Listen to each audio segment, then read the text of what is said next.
बाकी सदीकी ये ना कच्चे घड़े अपने मजमूए दा क्यों रखिया? ये असल विच सोहनी ते माहीवाल दे इश्क दी अलामत है, पंजाब दी सकाफत दा निशान है ते पंजाबी कल्चर दी अलामत है ते इंसान दे मिट्टी ते होण ते आरजी होण दा इश्तियारा भी है। कोई अजिही नज़म दसो जिस विच कच्चे घड़े दा जिक्र होवे। वक़्त समंदर छल्ला मार, कंढे उत्ते खड़ी हयाती, कच्चे घड़े उलारे। मुनीर न्याजी दे कच्चे घड़े दा दिबाचा किस ने किस उनवान दे नां हेठ लिखिया? इस दा दिबाचा मुनीर अहमद शेख होरा ने 6वीं हिस्स दे शायर दे उनवान हेठ लिखिया। 6वीं हिस्स तो मुराद 5 हवासे खमसा ते 6वीं हिस्स इल्हामी कफियत। कच्चे घड़े मजमूए विच कुल किन्नियां नज़मां शामिल ने? 6वीं हिस्स नूं इल्हाम दा नां किस दिता ते बाकी सदीकी नूं रीतां दा राखा किस ने अपनी किताब विच आखिया? इस मजमूए विच कुल 42 नज़मां ने। डॉक्टर सरफराज हुसैन काजी होरा ने 6वीं हिस्स नूं इल्हाम दा नां दिता है ते डॉक्टर असलम राणा ने अपनी किताब रंग संग विच बाकी सदीकी नूं रीतां दा राखा आखिया है। उच्चियां कंधां ढक न सकण फुल्लां नी खुशबो किस दी नज़म है ते बुढ़ापा नज़म किस दी है? ये दोवें नज़मां बाकी सदीकी होरां दियां ने ते कच्चे घड़े मजमूए विचों ने। ते बुढ़ापा विच वो आखदे ने गड्डी लंघ गई पिछे रह गया, भां भां करना टेशन ते शां शां करने कन। यानी गड्डी जदों लंघ जाती है तो बाद विच कन्नां विच शां शां ते ओह आवाज़ां आउंदियां ने। इसे तरह जदों जवानी लंघ जाती है तो बुढ़ापा आ जाता है तो उस वक्त इंसान के आसाब जिहड़े ने उन्हां विच इस तरह दीयां आवाज़ां, अगर कोई शां की आवाज़ आई है तो 10-15 मिनट शां शां ही हुंदी रहनी, यानी कि बुढ़ापे दी आसार नज़री आते ने। बाकी सदीकी दियां ਉਹ नज़मां जिन्हां विच लोक गीतां वाला रंग, लोक गीतां वाले अनासर नुमाया नज़री आते ने। उन्हां विचों चन्ने 14वीं रात, वगना पिया सवां, ढोलक वज्जी, मारगले ने, बदल लिशके, सरगी नावेला ते उच्चियां लम्मियां टालियां वगैरह दे उनवान मिलते हैं। छुपन छोत, इट्टी डन्ना ते कोडी विच की जिक्र मिलता है ते मिलना गूगू वजिया विच की मुराद है?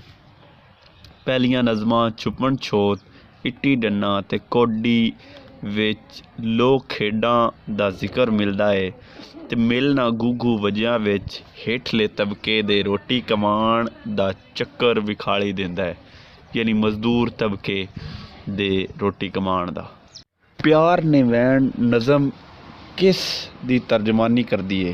इस विच माँ अपनी लाडली धी वास्ते वन सवन्ने लीड़े टूंबां दा दाज बनाउंदी है, जिहड़ी हर माँ की ख्वाहिश हुंदी है ते धी नूं चंगा नहीं लगता। क्यों चंगा नहीं लगता? क्यों जे धी दी पसंद दी शादी नहीं हुंदी। वो कहंदी है माँ मैनूं इतनियां टूंबां, इतने जेवर, इतने लीड़ियां दी कोई लोड़ नहीं, बस मैं जिस नाल प्यार करदी हाँ, मैं जिस नाल मुहब्बत करदी हाँ, मेरा विआह बस उहदे नाल कर दे, मैनूं इन्हां शैवां दी कोई लोड़ नहीं। बाकी सदीकी कित्थे पैदा होए ते कदों पैदा होए ते कदों आप ने वफात पाई? वो 1909 नूं पिंड साम टैक्सला दे नेड़े पैदा होए ते 8 जनवरी 1972 नूं उन्हां ने वफात पाई। बाकी सदीकी दे उर्दू ते पंजाबी विच केड़े केड़े मजमूए छपे ने उन्हां दे नां दसो? जाम जम, दार वरसण, ज़ख्मे बहार उर्दू विच ते ज़ख्मी प्यार ते कच्चे घड़े पंजाबी शायरी दे मजमूए ने। बाकी सदीकी ने रेडियो पाकिस्तान वास्ते केड़े केड़े मशहूर ड्रामे ते फीचर लिखे? बाकी ने वीर, हफीमी, ताने, रवाठी, चंबा, रवेल ते चुल्हे कोल दे उनवान हेठ ड्रामे ते फीचर लिखे। उन्हां किस किस जुबान विच शायरी कीती ते केड़े केड़े रसाले दे एडिटर रहे ने?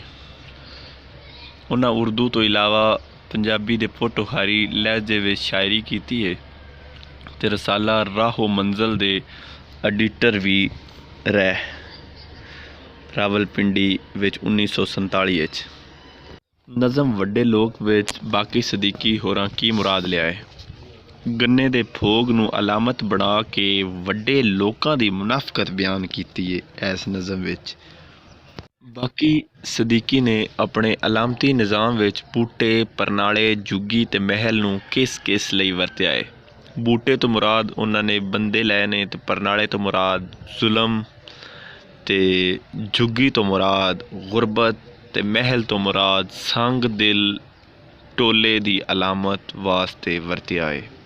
बाकी सदीकी किस मगरबी मुफक्कर तो मुतासर सन ते ओह कार्ल मार्क्स तो मुतासर सन ते गरीबां मजदूरां ते किसानां दे हक विच सोचदे सन ते सरमायादारां ते जगीरदारां दे खिलाफ सन, क्योंकि उन्होंने कार्ल मार्क्स ने जिहड़ा नज़रिया पेश किया सी कि हर इंसान बराबर है, उहदे कोल जिहड़ा ना हर एक नूं बराबर हकूक मिलने चाहिए ने। उस तो बाकी सदीकी ते शरीफ कुंजाई ते होर भी उस दौर दे जिहड़े शायर ने जिहड़े तरक्की पसंद तरीक दे यानी कि बानी बने या जिन्हां ने उस दौर विच लिखिया है, वो सारे इहो जी तरीक यानी बहुत मुतासर सन।